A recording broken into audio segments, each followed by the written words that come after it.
Hello everyone and welcome to the third video of body fluids and circulation. पिछली video के अंदर हमने discuss किया था ब्लड टॉपिक के बारे में now and also we had studied about plasma. आज हम लोग देखने वाले हैं फॉर्म्ड एलिमेंट्स। फॉर्म्ड एलिमेंट्स क्या होता है, लास्ट लेक्चर के अंदर डिस्कस किया था कि ब्लड जो होता है वो दो चीजों से बनता है, एक होती है सॉलिड चीज एंड दूसरी होती है लिक्विड चीज। सॉलिड चीज के अंदर आते हैं ब्लड कॉर्पस्कल्स या फिर फॉर्म्ड एलिमेंट्स एंड जो लिक्विड चीज आती है उसके अंदर होता है प्लाज्मा। सो लास्ट लेक्चर के अंदर that is in the lecture number 2 we had discussed about the plasma in detail. ये लेक्चर में हम लोग स्टार्ट करेंगे फ्रॉम दी ब्लड कॉर्पस्कल्स। ठीक है, ब्लड कॉर्पस्कल्स इन्हीं को हमने बोला था फॉर्म्ड एलिमेंट्स। ब्लड का 45% जो होता है वो कॉन्स्टिट्यूट कौन करता है, हमारे ब्लड कॉर्पस्कल्स या फिर फॉर्म्ड एलिमेंट्स। ठीक है, इन्हें फॉर्म्ड एलिमेंट्स क्यों बोला जाता है, because they are formed inside our human body, इसीलिए इन्हें बोला जाता है फॉर्म्ड एलिमेंट्स। इसके अंदर तीन चीजें आती हैं, मैंने बोला था एक तो सेल्स आते हैं एंड दूसरे आते हैं फ्रैगमेंट ऑफ सेल्स। सेल्स के अंदर आते थे RBC and WBC, that is red blood cells and white blood cells, and fragment of cells के अंदर आते थे platelets which are the fragments of megakaryocytes, right? तो आज in today's lecture we are going to discuss in detail about the red blood cell। वैसे एक खास बात क्या है रेड ब्लड सेल की कि why we are studying it. ठीक है, तो इंटरेस्टिंग थिंग इज कि मैं अभी सांस ले रही हूँ, राइट? तो जब मैं सांस ले रही हूँ इसका मतलब of course oxygen, nitrogen, various atmospheric gases मेरी बॉडी के अंदर इनहेल कर रही हूँ, राइट? तो जब मैं ये बॉडी के अंदर इनहेल करूंगी of course this gases through my nostril, then through my nasal chamber in inside, then through pharynx, larynx, trachea, वहां से वो कहा जा रही है लंग्स के अंदर जा रही है। लंग्स के अंदर there are balloon like structures जिनको हम लोग बोलते हैं एल्वियोलाई। तो गैसेस बोलने का मोटिव ये है कि जो एनवायरमेंट में जो गैसेस होती है, एटमॉस्फेरिक गैसेस, ये कहाँ एंटर हो रही है, they are entering into the alveoli of the lungs. तो वहां तक मेरा ऑक्सीजन गया एल्वियोलाई ऑफ लंग्स तक, वहां से पूरी बॉडी के अंदर कैसे सर्कुलेट होगा। So yes, here comes our red blood cell. Red blood cell के अंदर होता है हीमोग्लोबिन, जो एक पिगमेंट होता है जो बाइंड कर सकता है कार्बन डाइऑक्साइड के साथ एज वेल एज ऑक्सीजन के साथ, एंड हमारी बॉडी के अंदर हम वेरियस टिश्यूज तक ऑक्सीजन पहुंचा सकते हैं through haemoglobin, and various tissue से हम लोग CO2 कंज्यूम करके बाहर फेंक सकते हैं through of course haemoglobin, and ये हीमोग्लोबिन प्रेजेंट होता है हमारे रेड ब्लड सेल के अंदर। सो दैट्स व्हाई हम लोग बोल सकते हैं कि red blood cells they are very very very very very important for our survival. Why? Because जो हमारी इंपॉर्टेंट गैसेस होती है oxygen and carbon dioxide, oxygen need to be transported to the tissue and CO2 from the tissue हमें बाहर eliminate करना है। तो ये किसके थ्रू होगा, ये बस एक पिगमेंट के थ्रू होता है जिसको हम बोलेंगे हीमोग्लोबिन, क्योंकि यही पिगमेंट के अंदर एबिलिटी होती है कि वो बाइंड कर सके किसके साथ, ऑक्सीजन के साथ as well as carbon dioxide के साथ। एंड ये जो हीमोग्लोबिन पिगमेंट होता है ये प्रेजेंट होता है हमारे रेड ब्लड सेल्स के अंदर। सो इसीलिए रेड ब्लड सेल बहुत ज्यादा इंपॉर्टेंट होता है। We will discuss about the pigment later in this video only. अभी हम लोग देखेंगे जनरल फीचर्स क्या है रेड ब्लड सेल्स के। ठीक है, सो आरबीसी यानी कि red blood cell, they are also known as, इनको हम मोर प्रोफेशनली बोलेंगे erythrocytes. What we call it erythrocytes. Erythros generally refer करता है टू अ रेड कलर, जो हमारा रेड कलर होता है उसकी को जनरली हम लोग एरिथ्रोस बोला जाता है। एंड बाय साइट यानी कि होता है सेल, तो erythro means red in colour and site यानी कि सेल। तो रेड ब्लड सेल्स को हम लोग क्या बोल सकते हैं, एरिथ्रोसाइट्स मोर प्रोफेशनली, राइट? अब शेप, आरबीसी का शेप कैसा होता है? So the shape of RBC it is biconcave. Now what do we mean by biconcave? हम वर्ड्स को एक वर्ड को पर्टिकुलरली स्प्लिट करेंगे, एक है concave and one is bi. Bi refers to two and concave यानी क्या, जैसे हम लोग फिजिक्स के अंदर पढ़ते हैं concave mirror, convex mirror, concave lenses, convex lenses, वैसे ही वही मीनिंग यहाँ है। कॉन्केव का शेप ऐसा होता है कुछ, राइट? जैसे कि हम लोग फिजिक्स के अंदर देखते हैं that this is what, this is a concave lens, this is a concave lens. और जो ऐसी जब हम निकालते हैं तो उसे हम लोग बोलते हैं कॉन्वेक्स लेंस। ठीक है, सो ये होता है कॉन्केव एंड ये होता है कॉन्वेक्स। मतलब सिंपली जो ऐसा केव लाइक स्ट्रक्चर ऐसे बनाता है ना अंदर से, उसे हम लोग क्या बोलेंगे, कॉन्केव बोलेंगे। ठीक है, तो जो आरबीसी का शेप होता है वो होता है बायकॉन्केव। बायकॉन्केव यानी कि जस्ट लाइक ऐसा, जैसा मैं यहाँ पे ड्रॉ किया था। ठीक है, दिस ऐसा शेप होता है हमारी आरबीसी का। ठीक है, ये तो हो गया ऐसा व्यू। अगर हम इसे फ्रंट व्यू देखेंगे, सपोज तुम्हें आरबीसी को ऐसे फ्रंट अपनी आंखों से देखना है, तो तुम्हें वो ऐसी सर्क्यूलर नजर आएगी। ठीक है, सर्कुलर नजर आएगी, और ये जो फरोज होते हैं ना ये ऐसे बीच में होते हैं, तो काइंड ऑफ ऐसी होती है आरबीसी। तो आरबीसी का शेप अगर कोई पूछे तो हम लोग बोल सकते हैं सर्कुलर बाइकॉन्केव, ठीक है, it is biconcave circular, biconcave and circular, ये होता है आरबीसी का शेप, ठीक है। नेक्स्ट हम लोग देखने वाले हैं आरबीसी का डायमीटर। आरबीसी का जो डायमीटर होती है, ये सेल बहुत ज्यादा छोटी होती है, इसका डायमीटर होता है 7 to 8 माइक्रोमीटर, समझ रहे हो, 7 to 8 माइक्रोमीटर, माइक्रो यानी कितना, माइक्रो यानी 10⁻⁻⁶, तो इतना कम डायमीटर होता है। तभी तो जब हम ब्लड सैंपल लाइक सीबीसी, जिसको हम बोलते हैं कंप्लीट ब्लड काउंट, तो जब हम टेस्ट करने जाते हैं तो जनरली हमें बस ब्लड नजर आता है, राइट, हमें ब्लड दिखाई देता है टेस्ट ट्यूब के अंदर, हमें ये सेल्स नहीं दिखाई देते, हम ऐसे बोल भी नहीं सकते कि हाँ यहाँ पे आरबीसी एंड काइंड ऑफ, क्योंकि दिखता ही नहीं है आंखों से ये सेल। क्यों नहीं दिखता? बिकॉज उसका जो डायमीटर होता है वो माइक्रोमीटर्स के अंदर होता है। माइक्रोमीटर्स मीन्स 10⁻⁻⁶, यानी कि 0.00007 ऐसे, ठीक है, 6 टाइम्स, ठीक है, तो इतना ज़्यादा कम होता है। तो इसीलिए इसे अगर हमें प्रॉपर्ली स्टडी करना है या प्रॉपर्ली एग्जामाइन करना होगा तो हमें माइक्रोस्कोप की ज़रूरत पड़ेगी, राइट। नेक्स्ट, तो ये है आरबीसी का डायमीटर। नॉर्मल काउंट जो होता है आरबीसी का, नॉर्मल काउंट मैं क्यों बोल रही हूँ, क्योंकि हमारी बॉडी के अंदर ये जो कॉर्पस्कल्स होते हैं, जनरली ये सेल्स होते हैं, इनका काउंट बढ़ता है, कम होता है, बढ़ता है, जैसे प्लेटलेट्स बढ़ते हैं, कम होते हैं, सिमिलरली डब्ल्यूबीसी भी बढ़ते हैं, कम होते हैं, लाइक दैट ओनली जो हमारे रेड ब्लड सेल्स होते हैं, ये इनका काउंट भी बढ़ता है कभी कभी एंड कभी कभी बॉडी के अंदर कम होता है। But we are here discussing the normal count, ठीक है, यानी कि हेल्दी पर्सन के अंदर कितना काउंट होगा। तो हेल्दी पर्सन के अंदर on an average we will specifically determine in male as well as female, ठीक है। तो नॉर्मल काउंट अगर हम देखें मेल्स के अंदर, this is the symbol for male, ठीक है, पता होना चाहिए बीइंग अ बायो स्टूडेंट, ये जो सिंबल होता है ना, ये वाला, ये मेल का सिंबल होता है and this symbol, this is a symbol of a female, ठीक है। Being a bio student you should know this thing, okay.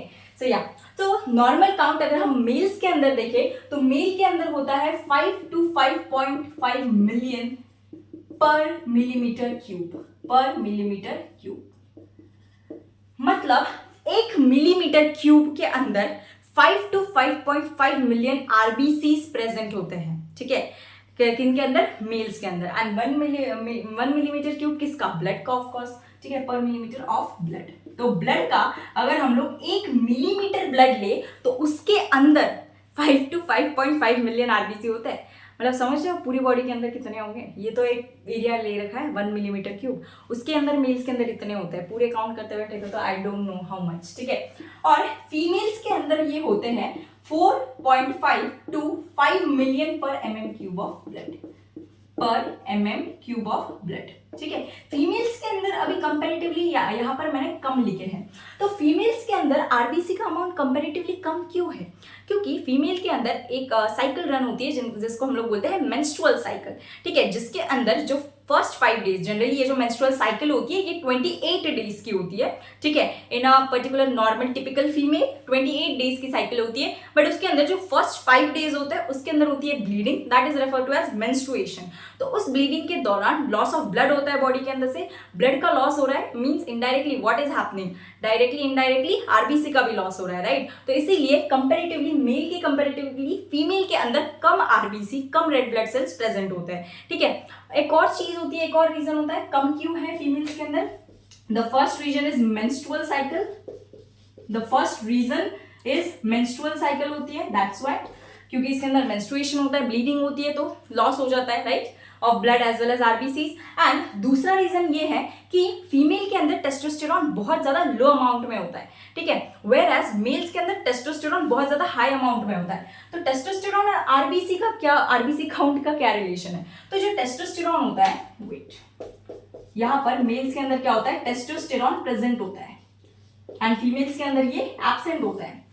तो इसका क्या रीजन है, जो टेस्टोस्टेरॉन होता है ये एक ऐसा हार्मोन होता है जो कि एरिथ्रोपोइटिक इन नेचर होता है। एरिथ्रोपोइटिक यानी क्या, ये हम लोग अभी समझेंगे। एरिथ्रोपोइसिस यानी आरबीसी का फॉर्मेशन, बस याद रखो, मैं अगली पेज पे लिखवाऊंगी, बट यहां तक अभी याद रखना है कि एरिथ्रोपोइसिस यानी कि आरबीसी का बनना एंड एरिथ्रोपोइटिक यानी कि कोई भी ऐसी चीज जो आरबीसी का बनना स्टिमुलेट करेगी उसे हम लोग बोलेंगे एरिथ्रोपोइटिक। तो जो टेस्टोस्टेरॉन हार्मोन होता है ये होता है एरिथ्रोपोइटिक इन नेचर, यानी कि वो आरबीसी के फॉर्मेशन को क्या करेगा, स्टिमुलेट करेगा वो हार्मोन। एंड मेल्स में टेस्टोस्टेरॉन ज्यादा होता है, फीमेल्स में कम होता है, इसीलिए फीमेल्स के अंदर वो हार्मोन ज्यादा स्टिमुलेट नहीं कर पाता, जिसकी वजह से भी थोड़ा जो डिफरेंस आ रहा है काउंट में वो यहाँ पर हमें देखने को मिलता है, राइट। तो मेल्स के अंदर आरबीसी का काउंट कंपेरेटिवली ज्यादा होता है as compare to female. Why? Because female के अंदर मेंस्ट्रुएशन होता है फर्स्ट थिंग, एंड फीमेल के अंदर the second thing is testosterone hormone absent होता है। टेस्टोस्टेरोन हार्मोन जो होता है वो होता है एरिथ्रोपोएटिक इन नेचर, दैट इज वो स्टिम्युलेट करेगा किसको? एरिथ्रोपोएसिस को, ठीक है। यस, नाउ सेल ऑर्गेनेलीज, जैसे कि हर सेल होता है, right. Animal cell, of course RBC ये हमारा एक टाइप का एनिमल सेल है। तो हम प्लांट सेल, एनिमल सेल जब देखते हैं तो उसके अंदर स्पेसिफिक ऐसे ऑर्गेनेलीज होते हैं, ठीक है। जैसे एंडोप्लाज्मिक रेटिकुलम हो गया, गोल्जी कॉम्प्लेक्स हो गया, nucleus is there. Plant cell की बात करें तो उसके अंदर प्लास्टिड्स हमें देखने को मिलेंगे, ठीक है। मोर ओवर एनिमल सेल्स के अंदर सेंट्रियोल्स, ऐसे वेरियस ऑर्गेनेलीज प्रेजेंट होते हैं, ठीक है, किसके अंदर? सेल के अंदर। तो यहाँ पर हम लोग एक एनिमल सेल देख रहे हैं जिसका नाम है आरबीसी। ये आरबीसी के अंदर कौन से सेल ऑर्गेनेलीज नहीं होते वो हम लोग देखने वाले हैं, ठीक है। तो जनरली मैक्सिमम सेल ऑर्गेनेलीज जो होते हैं वो यहाँ पर प्रेजेंट नहीं होते। आरबीसी के अंदर ऑलमोस्ट सारे के सारे जो सेल ऑर्गेनेलीज होते हैं वो एब्सेंट होते हैं, जैसे कि endoplasmic reticulum, I will write here ER, ठीक है। गोल्जी कॉम्प्लेक्स, गोल्जी कॉम्प्लेक्स सबसे ज्यादा important, the powerhouse of the cell जिसको हम लोग बोलते हैं माइटोकॉन्ड्रिया, वो तक नहीं होता किसके अंदर? हमारी आरबीसी के अंदर माइटोकॉन्ड्रिया भी नहीं होता, ठीक है। And the brain of the cell जिसको हम लोग बोलते हैं न्यूक्लियस, वो भी यहाँ पर प्रेजेंट नहीं होता। So nucleus, so Golgi complex, endoplasmic reticulum, mitochondria, nucleus, ये सारी चीजें एब्सेंट होती है। किसके अंदर एब्सेंट होती है? रेड ब्लड सेल के अंदर। अब क्यों एब्सेंट होती है? क्योंकि देखो यहाँ पर आरबीसी का डायमीटर लिखा है 7 to 8 माइक्रोमीटर। आरबीसी का डायमीटर इतना छोटा है, उसको उसके अंदर उसका मेन फंक्शन क्या है आरबीसी का? मैंने फर्स्ट लेक्चर के स्टार्ट में बताया था कि RBC helps in the transportation of important gases जैसे कि ऑक्सीजन एंड कार्बन डाइऑक्साइड। अगर बॉडी के अंदर ये गैसेस ट्रांसपोर्ट नहीं होगी तो बॉडी का मेटाबॉलिज्म नहीं चलेगा, राइट। तो वो गैसेस को ट्रांसफर करने के लिए मैंने बोला था एक पिगमेंट रिस्पॉन्सिबल होता है जिसका नाम है हीमोग्लोबिन। तो उस हीमोग्लोबिन के लिए स्पेस तो होनी चाहिए आरबीसी के अंदर, क्योंकि आरबीसी का जो डायमीटर है वो माइक्रोमीटर्स के अंदर है। तो इन ऑर्डर टू एंश्योर कि आरबीसी के पास इनफ स्पेस है हो किसके लिए? फॉर हीमोग्लोबिन, उसकी वजह से जो आरबीसी के अंदर ये इंपॉर्टेंट ऑर्गेनेलीज होते हैं ये सारे एब्सेंट होते हैं, ताकि हीमोग्लोबिन को अच्छी खासी जगह मिल सके आरबीसी के अंदर और मोर मॉलिक्यूल्स ऑफ हीमोग्लोबिन एक पर्टिकुलर आरबीसी स्टोर कर सके, ठीक है। So this is the reason behind कि maximum cell organelles including nucleus and mitochondria जैसे इंपॉर्टेंट ऑर्गेनेलीज भी एब्सेंट होते हैं आरबीसी के अंदर, ठीक है। यस तो अभी यहाँ से क्वेश्चन भी फ्रेम हो सकता है कि जनरली अगर एरोबिक रेस्पिरेशन होता है तो उसके अंदर माइटोकॉन्ड्रिया रिस्पॉन्सिबल होता है, राइट। बट यहाँ पर जो हमारा पर्टिकुलर सेल ऑर्गेनेली है माइटोकॉन्ड्रिया, ये तो है ही नहीं आरबीसी के अंदर। तो आरबीसी के अंदर एरोबिक रेस्पिरेशन होगा या एनारोबिक रेस्पिरेशन होगा? So there will be of course anaerobic respiration. And इसके पीछे भी एक बहुत सॉलिड रीजन है। माइटोकॉन्ड्रिया क्या है? माइटोकॉन्ड्रिया एब्सेंट है आरबीसी के अंदर, तो इसीलिए टाइप ऑफ रेस्पिरेशन कौन सा होगा यहाँ पर? यहाँ पर होगा एनारोबिक रेस्पिरेशन। कौन सा रेस्पिरेशन? Anaerobic respiration. एंड इसके पीछे भी एक बहुत ज्यादा सॉलिड रीजन है, सॉरी क्या रीजन है इसके पीछे? कि मान लो अगर पर्टिकुलर ये जो आरबीसी है इसके अंदर अगर एरोबिक रेस्पिरेशन होता तो क्या होता? अगर मान लो इसके अंदर एरोबिक रेस्पिरेशन होता तो क्या होता है, जो ग्लूकोज और ऑक्सीजन है वो particular cell glucose and oxygen को यूज करता है और उससे क्या जनरेट करता है? एटीपी जनरेट करता है। मान लो हमारा ये जो कैरियर है आरबीसी, इसी ने अगर एरोबिक रेस्पिरेशन किया तो ऑक्सीजन कैसे ट्रांसपोर्ट होगी? क्योंकि आरबीसी के अंदर कौन आएगा? ऑफ कोर्स ऑक्सीजन आएगा। अगर एरोबिक रेस्पिरेशन होती तो ये ऑक्सीजन और ग्लूकोज किसके अंदर कन्वर्ट हो जाते? एटीपी के अंदर कन्वर्ट हो जाते। तो ऑक्सीजन तो ऐसे ट्रांसपोर्ट होती ही नहीं, फिर तो एटीपी बनते जाता। किसके अंदर? आरबीसी के अंदर एटीपी बनते जाता। एटीपी थोड़ी ना ट्रांसपोर्ट करनी है, हमें ऑक्सीजन देना है हर सेल को, ठीक है। तो वो देने के लिए ये भी एक बहुत ब्यूटीफुल रीजन है कि देखो नेचर ने कितनी परफेक्ट चीजें बनाई है कि अगर आरबीसी के अंदर एरोबिक रेस्पिरेशन होता बाय चांस तो उसके अंदर ऑक्सीजन और ग्लूकोज का मिक्सचर करके एटीपी बनता। क्या बनता? एटीपी। अगर एटीपी बनता तो कैसे कैरी होता oxygen through out the haemoglobin through out the RBC? तो इसीलिए जो हमारे रेड ब्लड सेल्स होते हैं उसके अंदर होता है एनारोबिक रेस्पिरेशन, ठीक है। यस एंड क्यों होता है? क्योंकि माइटोकॉन्ड्रिया एब्सेंट होता है एंड इसकी वजह से जो कैरियर की तरह वो काम कर रहा है वो बहुत अच्छे से कर पाता है। अरेंजमेंट, अब एक स्पेसिफिक टर्म आती है आरबीसी के अरेंजमेंट के बारे में। आरबीसी जो होते हैं ना, ये ऐसे स्टैक लाइक फॉर्म में अरेंज होते हैं, ऐसे स्टैक लाइक फॉर्म में, ठीक है, ऐसे एक के ऊपर एक के ऊपर एक ऐसे अरेंज होते हैं। इस स्टैक लाइक अरेंजमेंट को हम लोग बोलते हैं रॉलेक फॉर्मेशन, ठीक है। तो अरेंजमेंट जो हो गया आरबीसी की, इसको हम लोग बोलेंगे rouleaux formation, rouleaux formation. I hope it is very very clear. ये जो शेप होता है ना, ये मतलब ये जो बीच में सर्कल होता है, ये ऐसा चपटा होता है, ठीक है। मेरे पास क्लीन ही है, वरना मैं बना के दिखाती कि ऐसा सर्कुलर होता है वो, ठीक है। अगर सामने से अगर तुम देखो, सपोज ये आरबीसी है तो ऐसा दिखेगा, और यहाँ पर जो होगा ना ऐसे चपटा होगा, इस साइड से भी और इस साइड से भी, ठीक है। तो वो थोड़ा सा विजुअलाइज कर लेना, ठीक है। तो यहाँ तक मैंने आपको क्या बताया, सबसे पहले red blood cell, red blood cell को हम लोग बोलते हैं एरिथ्रोसाइट। क्यों बोलते हैं एरिथ्रोसाइट? क्योंकि एरिथ्रो यानी कि रेड एंड साइट यानी कि सेल, तो इसीलिए आरबीसी को हम लोग बोलेंगे एरिथ्रोसाइट। आरबीसी का शेप होता है circular and biconcave, concave यानी कि ये शेप होता है, ये दोनों तरफ से कॉन्केव है, इसीलिए बोला बाय कॉन्केव।